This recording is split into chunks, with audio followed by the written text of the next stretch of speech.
and subscribe to my channel, Alsufyan Osalli. Thank you.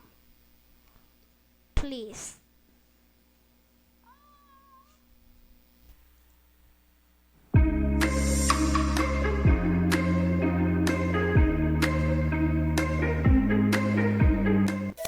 O, yan ang nakuha lahat. Meron pa doon, no? Saan pa? Yun. Gusto mo mantika, eh. Mantikain natin lahat. Saan banda? Ano?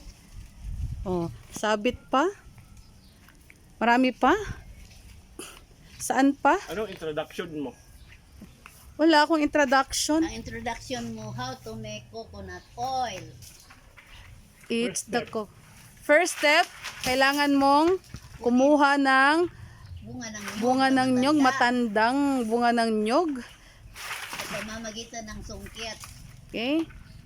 Hindi man to sungkit, hook man to. Ano pala? Hindi mo ganyan ang sungkit. Oh. Dahil napalpak ang aking video. Ay, yun. This is apple coconut. This is not a coconut, dude. Coco ninyo.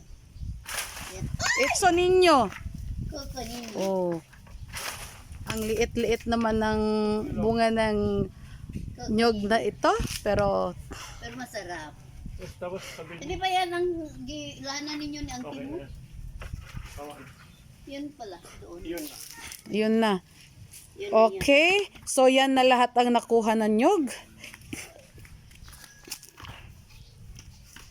Asupyan, Come now. ang next part.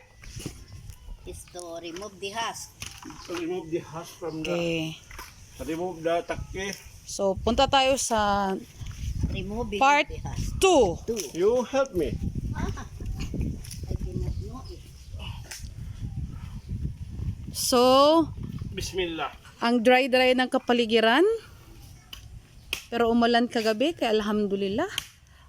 And the clouds, ang ganda-ganda. Ang linaw. Sana matapos na ang COVID na to.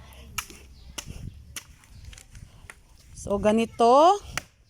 Pagkatapos kumuha ng nyog, syempre, kailangang balatan.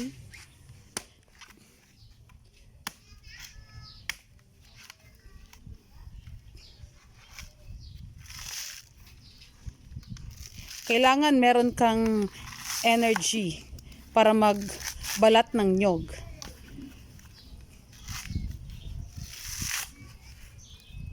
Alam ko may iba dyan na may kanya-kanyang teknik paano magbalat ng nyog.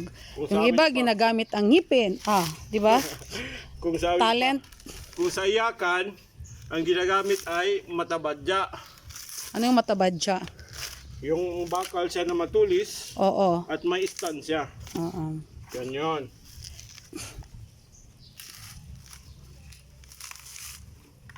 Pero since wala kami nun, ganito.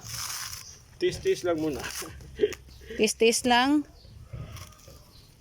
Matatapos din to. So, buti na lang ganito lang kadami. Paano na lang kung isang truck? Oh, ano nangyari? Isa pa, wala pa, hindi ka pa tapos ng isa. Injured na kaagad.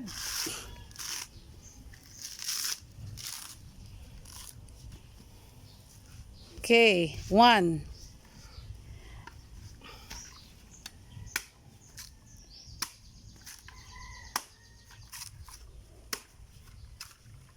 A few moments later,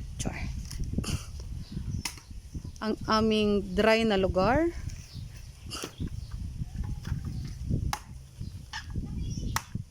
Okay, ilang episode ka ata?